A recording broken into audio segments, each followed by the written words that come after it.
ഇന്ത്യയിൽ തന്നെ ഏറ്റവും സംതൃപ്തി അനുഭവിക്കുന്നതും ദീർഘായുസുള്ളതും ആർക്കാണ്? കർഷകർക്കാണ്.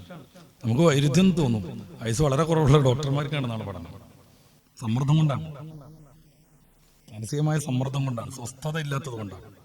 കർഷകനാണെങ്കിലോ അവനങ്ങനെ കൃഷിയൊക്കെ ചെയ്ത് വൈകിട്ട് കുളിയൊക്കെ കഴിഞ്ഞ് കഞ്ഞിയൊക്കെ ഭക്ഷണമൊക്കെ കഴിച്ചിട്ട് അങ്ങനെ കൃഷിയിടത്തേക്ക് ചെല്ലുമ്പോൾ അവൻ അനുഭവിക്കുന്ന ഒരു അനുഭൂതി ഉണ്ട്.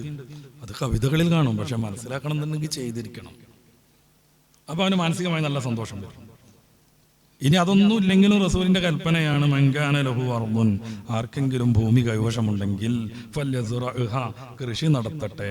ഔ ലിയംനഹ്ഹാ അഖാഹു, അല്ലെങ്കിൽ അവൻ അവന്റെ സഹോദരന് കൃഷി നടത്താൻ ഇത് അനുവദിച്ചു കൊടുക്കട്ടെ.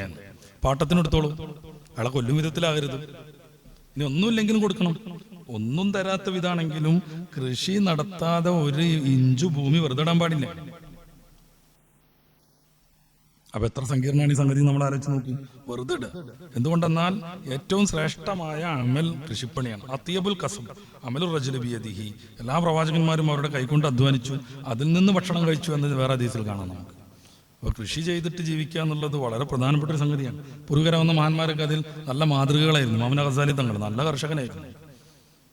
നല്ല കർഷകൻ എന്ന് പറഞ്ഞു കഴിഞ്ഞാൽ ആ മേഖലയിൽ ഏറ്റവും മികച്ച കർഷകനായിരുന്നു. എന്നിട്ടോ അദ്ദേഹത്തിന് എന്തെങ്കിലും കുറവ് വന്നു? വലിയ ഉസ്താദ് അല്ലാതെ വന്നു? വലിയ ഉസ്താദ് തന്നെ ആയി. ഷാഫി ഫിഖ്ഹിന്റെ അടിസ്ഥാനം കേന്ദ്രീകരിച്ച് നിൽക്കുന്നത്, ഷാഫി ഫിഖ്ഹിന്റെ പിൽക്കാലത്തുള്ള എല്ലാ ഗ്രന്ഥങ്ങളും ആശ്രയിച്ച് ചുറ്റിക്കറങ്ങിക്കൊണ്ടിരിക്കുന്നത് ഇമാം ഗസാലി തങ്ങളുടെ 4 ഗ്രന്ഥങ്ങളിലാണ്. വജീസും വസീത്തും ഖുലാസയും. ഇതിൽ നിന്നാണ് ഇമാം റാഫി തങ്ങൾ മുഹറർ രൂപപ്പെടുത്തുന്നത്. അതിൽ നിന്നാണ് ഇമാം നവവി തങ്ങൾ മിൻഹാജുൽ രൂപപ്പെടുത്തുന്നത്. അതിൽ നിന്നാണ് നമ്മുടെ തുഹഫ വരുന്നത്, മുഗ്നി വരുന്നത്, നിഹായ വരുന്നത്, നമ്മുടെ ഫതുൽ മീൻ പോലും വരുന്നത്. അപ്പോൾ വലിയ കർഷകനായതുകൊണ്ട് വൈജ്ഞാനിക സേവനത്തിന് എന്തെങ്കിലും കുറവ് വന്നോ? ഇല്ല.